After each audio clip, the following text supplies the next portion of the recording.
we're going to continue using the Pythagorean theorem, and we're going to add another identity. It's the tangent identity.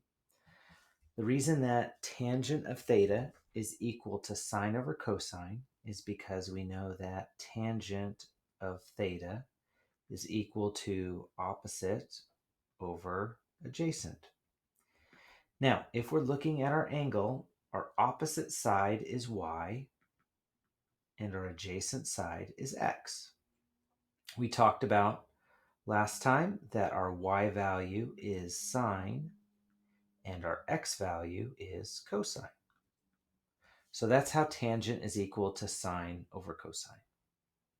Now what we're given is tangent, and we're going to find both values of sine and cosine. How we're going to do that is we're going to use both formulas, and we're going to be using substitution. So to start us off, what we're going to do is we're going to use the tangent formula because we're given the tangent value. The problem is that we don't want to work with a fraction. So I'm going to take the tangent of theta is equal to sine of theta over cosine of theta. And I'm going to multiply each side by cosine of theta. The cosines cancel, and sine of theta is equal to cosine of theta. And instead of putting tangent, I'm going to put the value negative 2.327. Now, what I'm going to do next is I'm going to substitute this expression into sine squared theta plus cosine squared theta equals 1. Now, since this is equal to sine, I'm going to substitute it in for the sine. So what I get is cosine of theta times negative 2.327 squared plus cosine squared theta equals 1. Now, if we're looking at this, the reason that I did this is now I only have one variable, just cosine of theta. Whereas before, I had multiple, sine and cosine. My next step is I'm going to square it. And when I square it, I get 5.41 cosine of theta, cosine squared of theta, plus cosine squared of theta equals 1. Now we don't see a number here, so we know that it's 1. And when I add those two up, I get 6.41 cosine squared of theta is equal to 1. Now my goal is to get the cosine by itself. So I'm going to divide by 6.41.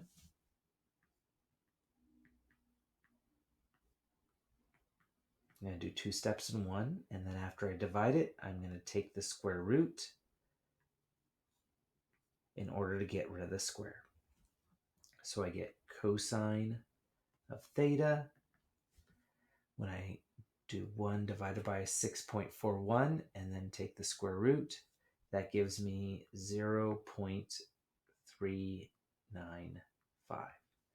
Now I come across a problem. I'm not sure when I take a square root if it's a positive root or a negative root. Now what I need to do is I need to look at my domain, and it tells me pi halves and pi. That means it's in the second quadrant where sine is positive. All students take calculus. That means cosine is negative. That's my first answer. But remember, I'm finding sine and cosine. I only have cosine. So I'm going to go back to my problem, or I should say one of my equations, and I'm going to solve for sine. So I'm going to go sine of theta is equal to, I know cosine, it's negative 0.395. I know tangent, negative 2.327.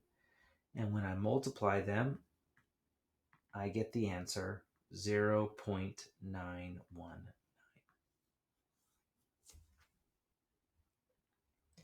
Now let's look at another example. So if we're looking at the next one, we're going to do the same step. I'm going to go straight to sine of theta equals cosine of theta. And once again, I'm going to plug in my tangent value, negative 4.366. Now, just in case you forgot where we got that from, tangent of theta is equal to sine of theta over cosine of theta. Remember, we multiplied each side by cosine to get the sine by itself. I'm going to take this expression right here, and remember, I'm plugging it into the sine squared theta plus cosine squared theta equals 1.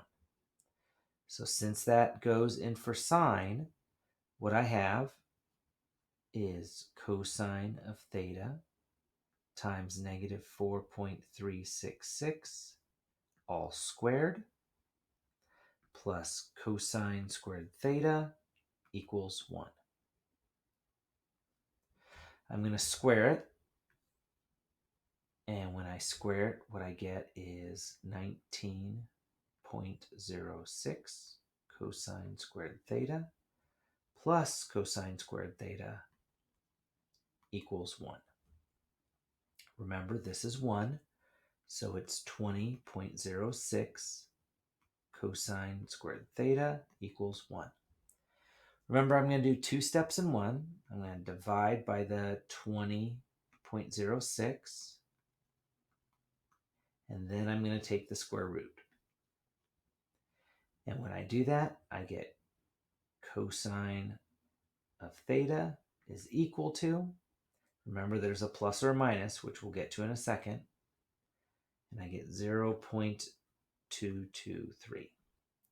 Now, if I'm trying to decide if it's positive or negative, I look at my domain. I have 3 pi over 2, and I have 2 pi. That means it's the 4th quadrant. All students take calculus. Cosine is the only positive one. That means that this right here is positive. I go back to my original problem, and I'm going to find sine now. So what I'm going to do is I'm going to go sine of theta is equal to, my cosine is 0.223, my tangent is negative 4.366, and when I multiply it, I get the answer negative 0.974.